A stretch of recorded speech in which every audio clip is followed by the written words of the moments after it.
오늘은 우리 기독교의 가장 기쁜 절기인 부활절입니다. 아마 여느 때 같으면 평소에 성전에 나오지 않던 성도들까지 다 나와서 아마 이 성전이 가득 차서 그렇게 예배를 드릴 텐데, 금년에는 여러 가지 상황이 달라졌습니다. 여러 가지 부활절 행사도 할 수가 없고 또 이런저런 제한된 것들이 많은 가운데 우리는 부활절 예배를 지금 드리고 있습니다. 이것은 교회뿐만이 아니라 모든 사회 전반에 거쳐서 또 모든 영역에서 그동안 일상적이고 또 아주 정상적이었던 것들이 다 뒤틀리고 또는 중단돼서 과거의 정상이 비정상이 된 그 상태가 되어버렸습니다. 그야말로 뉴노멀 시대라는 말이 실감나는 때입니다. 이렇게 정상적으로 해오던 모든 일상이 깨지고 내일을 가늠할 수 없는 그 불확신한, 확신이 없는 불확실한 시대를 사는 사람들의 심리는 굉장히 두렵고 불안하고 낙심의 덫에 걸리기가 쉽습니다. 이 코로나 사태로 인해서 나타나는 사회 심리적 병리 현상을 두고 멘탈 데믹이라고 하는 신조어가 생겼습니다. 이 멘탈과 팬데믹이라는 이 합성어인데요, 절망감 또는 무력감 또는 불안감, 두려움, 외로움, 또 알 수 없는 어떤 분노나 분통, 이런 심리적인 공황 상태를 말하는 것입니다. 우리는 지금 이런 여러 가지 불안한 마음과 심리적 공황 상태를 겪고 있는 사람들이 참 많다는 것이 너무나 안타까운 현실입니다. 예수님께서 십자가에 달려 돌아가시고 난 뒤에 예루살렘은 참 침울하고 그리고 어두운 분위기에 휩싸였습니다. 말하자면 그들도 역시 심리적으로 굉장히 공황 상태에 빠져 있었을 것입니다. 예수님을 따랐던 많은 사람들이 예수님의 죽음 때문에 실망과 좌절 속에서 뿔뿔이 흩어지기 시작했습니다. 그 중에 예루살렘을 떠나서 엠마오로 내려가던 두 사람의 이야기가 오늘 본문 말씀 바로 앞에 소개됩니다. 두 사람의 얼굴에는 슬픔이 가득 찼습니다. 그들의 걸음은 참으로 무거웠습니다. 희망을 잃어버리고 실망과 낙심으로 그들은 예루살렘을 떠나온 것입니다.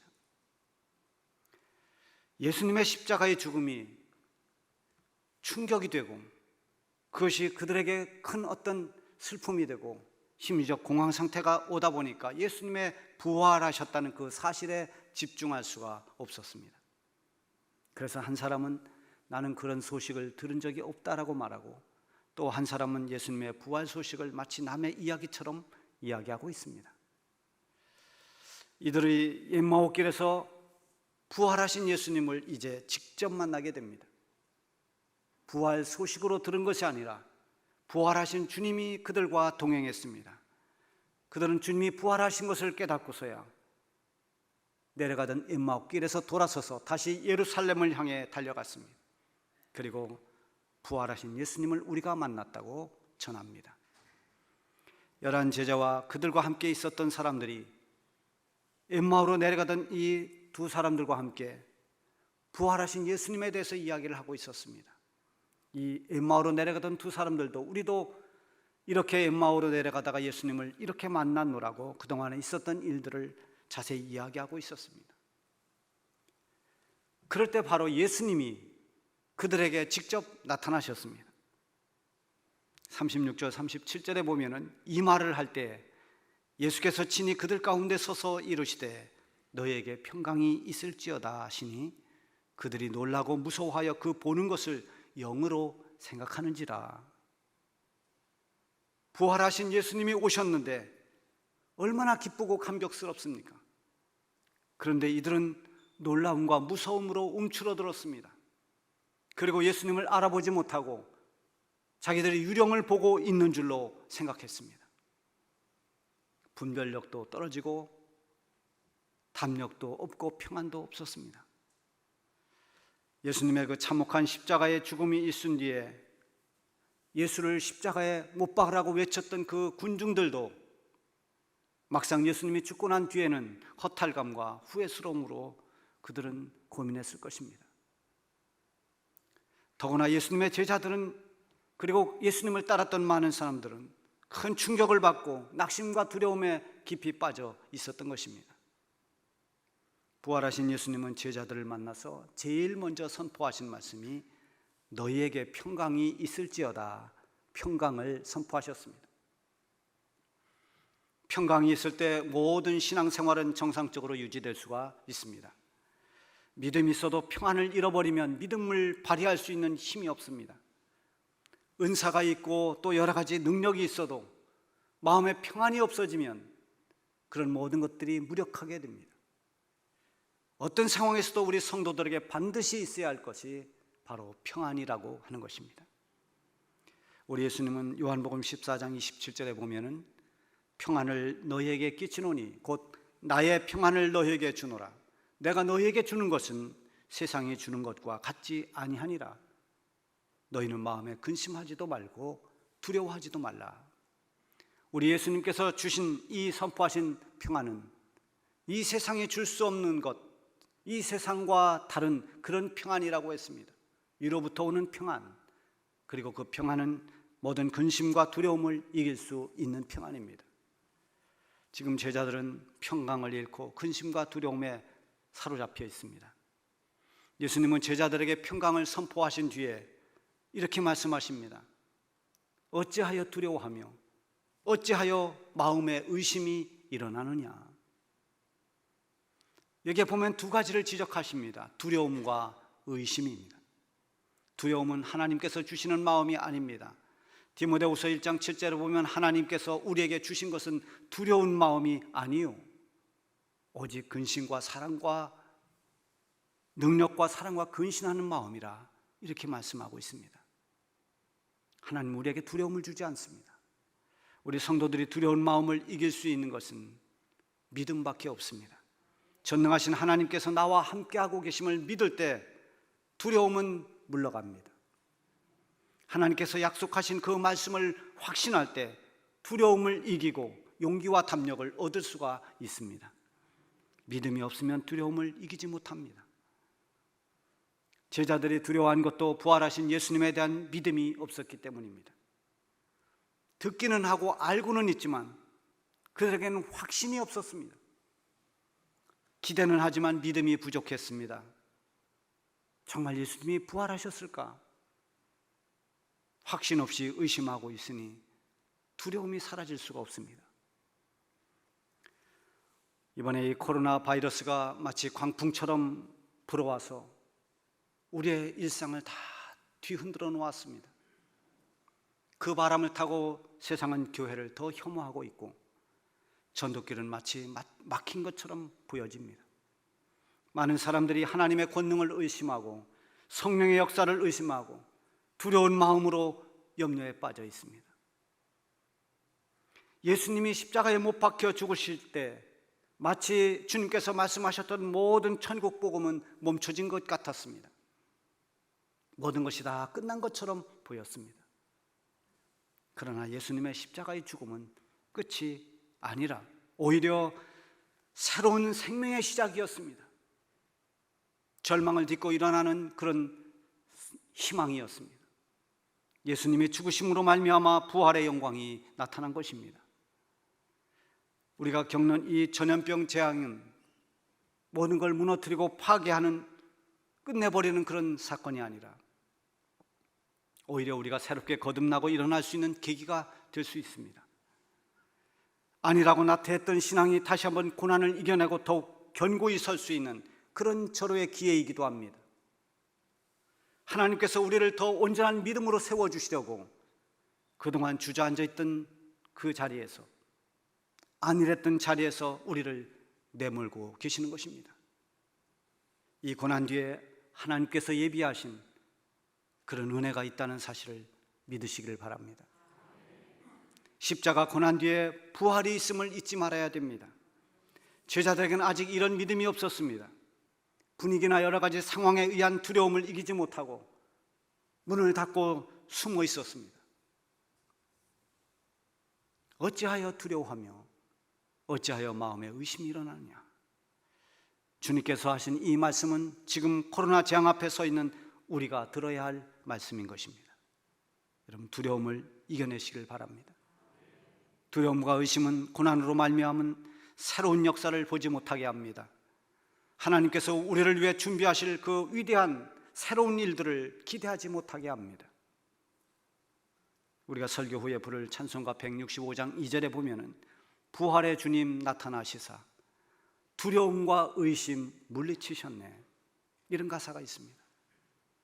오늘 부활절 예배에 임재하신 우리 주님의 능력으로 우리 안에 있는 모든 두려움과 의심이 물러가기를 바랍니다. 또한 우리 주님께서 선포하신 너희에게 평강이 있을지어다, 주님이 주시는 평강이 우리 가운데 가득하기를 바랍니다. 예수님은 아직도 믿지 못하는 제자들에게 손과 발을 보여주시면서 나인 줄 알라, 이렇게 말씀하십니다. 왜 예수님께서 손과 발을 보여주셨을까요? 바로 예수님의 손과 발, 거기에는 십자가에 못 박혔던 못자국이 있기 때문입니다. 제가 언제 보니까 어떤 분이 아주 연세가 많은 노모가 시장에서 새벽부터 나와서 늦게까지 평생 그렇게 일하시느라 손가락이 다 굽고 울퉁불퉁해졌습니다. 그 손을 어루만지면서 어머님의 이 손으로 우리를 키웠고 우리를 가르쳤다고 말하면서 그 고생의 흔적이 고스란히 묻어있는 그 못생긴 손을 붙잡고 이 손은 가장 귀하고 고마운 손이라고 그렇게 말하는 것을 들은 적이 있습니다. 우리 예수님의 손과 발, 못자국 난 그 손과 발, 지금 찾아오셔서 십자가에 죽으셨다 살아나신 예수님, 바로 내가 너희를 위해 십자가에 죽고 다시 산 부활의 예수라고 그렇게 보여주신 것과 동시에 우리 주님이 얼마나 제자들을 사랑하고 주의 사람들을 사랑하는가, 그 희생이 얼마나 고귀한가를 깨닫게 하는 흔적입니다. 제자들이 그 예수님의 손과 발을 보는 순간, 오, 주님이셨군요, 주님 사랑합니다, 주님이 저희들 때문에 고난받으시고 이렇게 다시 살아나셨군요, 그렇게 감격하며 주님을 붙잡고 울어야 할 텐데 그들은 너무나 놀라서 말을 못합니다. 그리고 이게 꿈인가 생시인가 그들이 믿지를 못했습니다. 40절 41절에 보면 이 말씀을 하시고 손과 발을 보이시나 그들이 너무 기쁨으로 아직도 믿지 못하고 놀랍게 여길 때 이르시되 여기 무슨 먹을 것이 있느냐 하시니, 예수님을 믿지 못하는 이 제자들 앞에서 구운 생선 하나를 받아 드시면서 제자들에게 부활의 주님임을 다시 한번 확인시켜 주십니다. 아직 승천하시기 전 예수님은 십자가에 죽으시기 이전의 예수님의 모습으로 그대로 보이셨습니다. 그 전에 제자들과 함께 저 갈릴리 주변에서 함께 생선을 구워 먹던 그 모습 그대로였습니다. 예수님이 친히 찾아오셔서 부활하신 모습과 모든 증거를 보여주셨고, 이제는 한 가지 더 중요한 것으로 제자들로 하여금 부활하신 예수님을 확신하게 만들어 주십니다. 바로 45절에 보면 이에 그들의 마음을 열어 성경을 깨닫게 하시고, 마음을 열어서 성경 말씀을 깨우쳐 주었습니다. 구약에 예언된 모든 성경 말씀, 그 말씀들을 기억나게 하십니다. 근데 그 말씀을 풀어주시기 이전에 그들의 마음을 활짝 열어 주셨다고 했습니다. 마음이 열려야 영혼이 깨어나고, 그리고 영의 귀가 열리고 말씀을 깨달을 수 있는 지혜가 열리는 것입니다. 우리는 예배를 드리기 전에, 그 말씀을 듣기 전에 하나님 앞에 그렇게 기도해야 됩니다. 하나님, 오늘 예배를 드리면서 또 말씀을 드리면서 내 마음을 활짝 열어주십시오. 말씀을 깨달을 수 있는 지혜를 주십시오. 엠마오로 내려가는 이 두 제자도 예수님께서 그 마음을 열어주셨고 성경 말씀을 풀어줄 때 그들의 가슴이 뜨거워졌다고 그렇게 간증을 합니다. 마음이 열리면 성경을 깨닫고, 성경을 깨달으면 하나님의 거룩하신 섭리를 깨닫게 됩니다. 제 설교집 가운데 그 마음을 열어라고 하는 책 제목이 있습니다. 그 제목을 어디서 땄는가 하면 바로 설교 가운데 사도행전 16장에 나오는 말씀입니다. 사도 바울이 아시아에서 열심히 전도할 때 성령께서 강권적으로 저 마게도냐로 건너가라고 말씀하십니다. 그래서 바울이 마게도냐로 건너갑니다. 마게도냐로 건너간 첫 성이 바로 빌립보입니다. 빌립보 어느 강가에서 처음 전도를 하게 되는데 거기에 여인들이 많이 모여 있었습니다. 그 가운데는 자색 옷감 장수인 루디아도 있었습니다. 근데 사도행전 16장 14절에 보면 주께서 그 마음을 열어 바울의 말을 따르겠다, 이 말씀이 나옵니다. 바울이 말씀을 전할 때 루디아의 마음을 주님께서 활짝 열어주셨습니다. 그래서 바울이 말하는 그 복음을 알아들었습니다. 믿었습니다. 그리고 감동을 받았습니다. 은혜를 받았습니다. 루디아는 온 집안 식구들이 같이 세례를 받습니다. 그리고 루디아의 집은 빌립보 교회가 세워지는 시작이 되었습니다. 이런 역사가 일어납니다. 부활하신 주님은 제자들의 마음을 열어주셨고 성경에 기록된 그리스도의 고난과 부활을 깨우쳐 주셨습니다. 그리고 아주 중요한 사명을 하나 주십니다. 바로 48절에 있는 말씀입니다. 너희는 이 모든 일의 증인이라. 이제 제자들은 예수님의 부활을 믿는 데 그치지 않고 부활하신 예수님을 전하는 부활의 증인이 되어야 합니다. 예수님을 구주로 믿는 우리 모두도 역시 부활하신 주님의 증인들입니다. 우리 성도들은 부활의 첫 열매 되신 우리 예수님처럼 훗날 부활의 영광에 참여할 것입니다.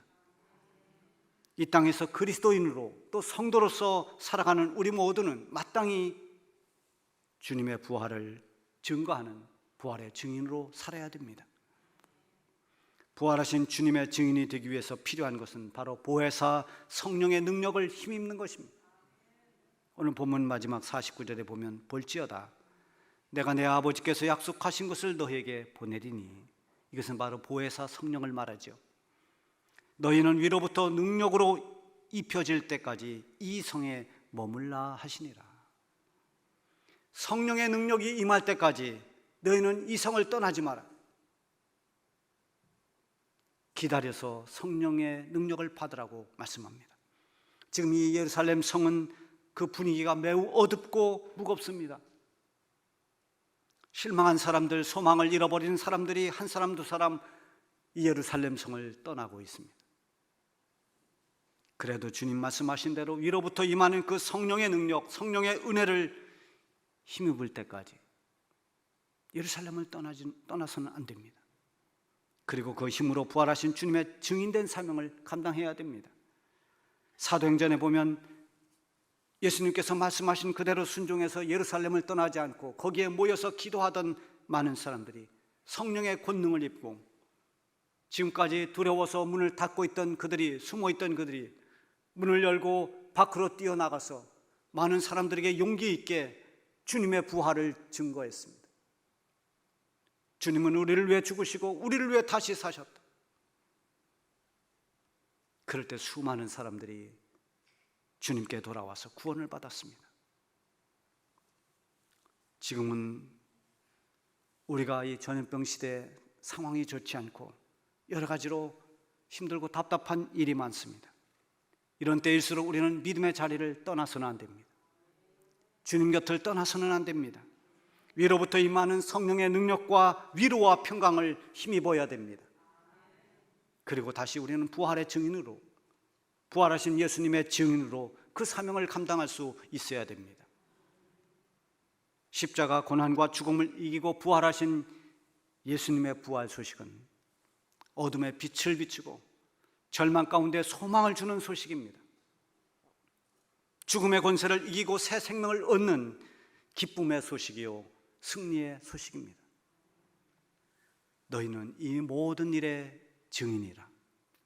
우리 주님께서 말씀하신 이 말씀을 잊지 말고 여러분 담대하게 부활의 증인으로 살아가시기를 바랍니다. 기도하겠습니다.